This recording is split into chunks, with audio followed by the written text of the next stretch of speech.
Puji Tuhan, selamat pagi Bapak Ibu Saudara sekalian. Dan menjadi doa harapan kita di pagi hari ini bahwa Allah turut bekerja untuk mengerjakan sesuatu yang besar dalam hidup kita lewat firman Allah yang akan diperdengarkan pada pagi hari ini. Baik, tema firman Tuhan tentang kalau lain Tuhan tolong, saya juga. Amin. Ketika kita membaca ayat ini dalam Injil Markus pasalnya yang ke-5, ayatnya yang ke-21, sangat lazim sekali ketika kita melihat tentang perjumpaan perempuan yang mengalami pendarahan dan juga peristiwa tentang satu kebutuhan yang mendesak tentang seorang Yairus untuk memohon kepada Yesus agar supaya bisa menolong anaknya. Kita melihat di dalam Injil Markus pasal 5 ayatnya yang ke-25 mulai. Adalah di situ seorang perempuan yang sudah 12 tahun lamanya menderita pendarahan.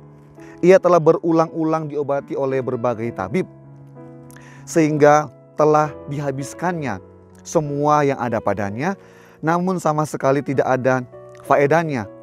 Malah sebaliknya, keadaannya makin memburuk. 27. Dia sudah mendengar berita-berita tentang Yesus, maka di tengah-tengah orang banyak itu, ia mendekati Yesus dari belakang dan menjamah jubahnya. Perhatikan ayat 27, dia sudah mendengar berita-berita. Ketika dia mendengar dari berbagai penjuru, dari berbagai situasi yang dia temui, ternyata lewat pendengaran itu imannya muncul, imannya terbit. Imannya dia mulai praktekkan bahwa oh iya, Yesus di sana sudah banyak sekali mengerjakan mujizat. Yesus di daerah sana sudah banyak sekali mengerjakan kesembuhan bagi banyak orang. Dan saat momen yang tepat pada waktu itu, dia mulai bertindak dengan apa yang dia dengar.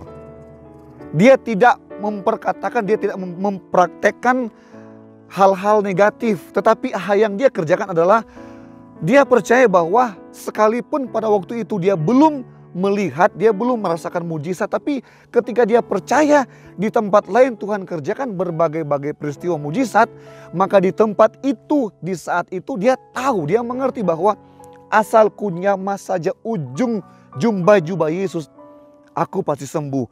Ayat 28, sebab katanya, asal ku jamah saja jubahnya, aku akan sembuh. Kalau kita lihat dalam terjemahan firman Allah yang hidup, ayat 27 berkata begini, ia telah mendengar tentang mujizat-mujizat yang dilakukan Yesus, karena itu ia menyelinap di antara orang banyak dan mendekati Yesus dari belakang lalu menjamah jubahnya. Dia menyelinap. Orang lalu bilang baso suru, ya, masuk ke dalam di tengah-tengah orang banyak. Bisa bayangkan, saya yakin bahwa sangat banyak orang berbondong-bondong mengikuti Yesus. Tetapi perempuan ini ketika dari awal dia sudah tahu Yesus mengerjakan perkara-perkara ini di tempat lain. Dan ketika momen yang sangat pas dia bertemu dengan Yesus walaupun dihalangi oleh orang banyak, dia masuk. Ayat 28 dikatakan begini dalam firman Allah yang hidup.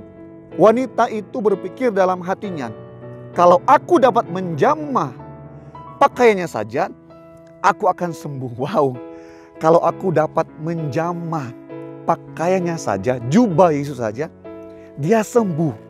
Inilah salah satu ciri-ciri orang yang walaupun belum melihat kesembuhan yang Tuhan kerjakan dalam kehidupannya, tapi dia percaya Yesus adalah penyembuh, Yesus adalah tabib yang menyembuhkan kehidupannya. Ayat 29, seketika itu juga berhentilah pendarahannya dan ia merasa bahwa badannya sudah sembuh dari penyakitnya. Pada ketika itu juga Yesus mengetahui bahwa ada tenaga yang keluar dari dirinya. Sangat luar biasa. Terjemahan firman Allah yang hidup berkata begini, seketika itu juga Yesus merasa bahwa ada kuasa kesembuhan yang keluar dari dirinya. Tuhan tahu apa yang perempuan ini harapkan. Kenapa Tuhan nggak mengeluarkan kuasa penyediaan, kuasa mujizat pelipat gandaan, keuangan misalkan. Terus kemudian pelipat gandaan materi lah, apa segala macam. Enggak, karena Tuhan tahu. Alkitab berkata, dia sudah berobat-obat ke sekian banyak tabib, dokter, tetapi tidak kunjung sembuh, malah seluruh nafkahnya, seluruh hartanya habis, ludes. Artinya apa? Tuhan adalah Tuhan yang sangat spesifik, mengerti, tahu, paham, mengerti dengan jelas apa yang dibutuhkan semua orang percaya. Apa yang dibutuhkan ibu ini. Ibu ini toh kalaupun Tuhan sediakan langsung mujizat, banyak duit, ya gak akan sembuh. Gak akan sembuh ibu ini. Kan Alkitab mencatat sudah banyak yang dia keluarkan tapi toh gak sembuh-sembuh. Tetapi ketika bertemu dengan Sang Juru Selamat, bertemu dengan kasih karunia Allah, Yesus sendiri, ya Yesus menyediakan apa yang ibu ini butuhkan. Kesembuhan. Dia berkata seperti ada kuasa kesembuhan yang keluar dalam diri Yesus.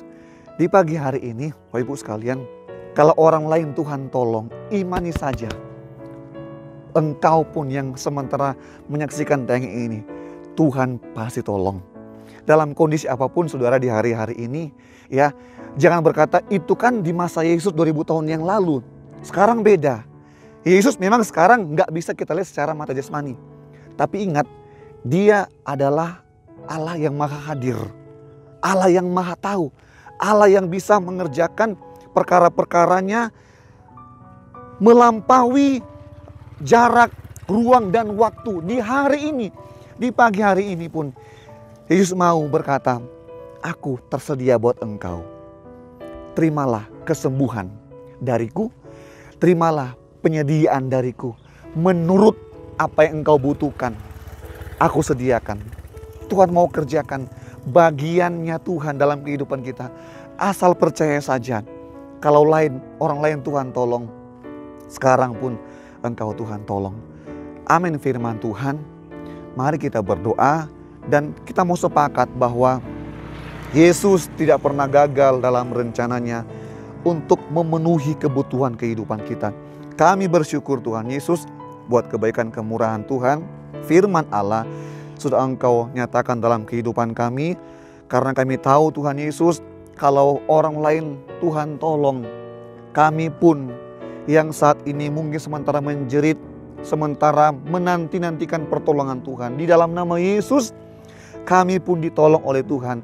Kami akan melihat kabar baik, kami akan mendengar kabar baik, karena Yesus adalah Tuhan yang sudah membawa kehidupan kami kepada keselamatan. Tetapi tidak berhenti sampai di situ Tuhan, engkau tetap berjanji menyediakan apa yang kami butuhkan. Terima kasih Bapa di sorga, kami bersyukur Kau berkati jemaat-jemaat-Mu yang menyaksikan tayangan ini dengan berkat-berkat terbaik dari sorga. Berkati gereja lokal kami, berkati Bapak Ibu Gembala, berkati semua staf Gembala, semua pelayan-pelayan Tuhan, berkati gereja kami Tuhan, dan biarlah ada penuaian jiwa-jiwa baru boleh kami lihat, dan semua untuk kemuliaan bagi nama Tuhan. Negara kami, bangsa kami taruhkan ke dalam tangan Tuhan. Kasih karunia Allah turun bagi pemerintahan kami, berkat-berkat ilahi turun bagi pemerintahan kami, mengurapi, menjamah, membawa bangsa kami kepada bangsa yang lebih baik lagi, lebih maju lagi, lebih sejahtera lagi, karena Tuhan ada di tengah-tengah bangsa kami. Terima kasih Tuhan Yesus, terima kasih, kami bersyukur, dan kami alaskan doa kami dengan pengucapan syukur dalam berkat nama Tuhan Yesus Kristus. Haleluya, amin.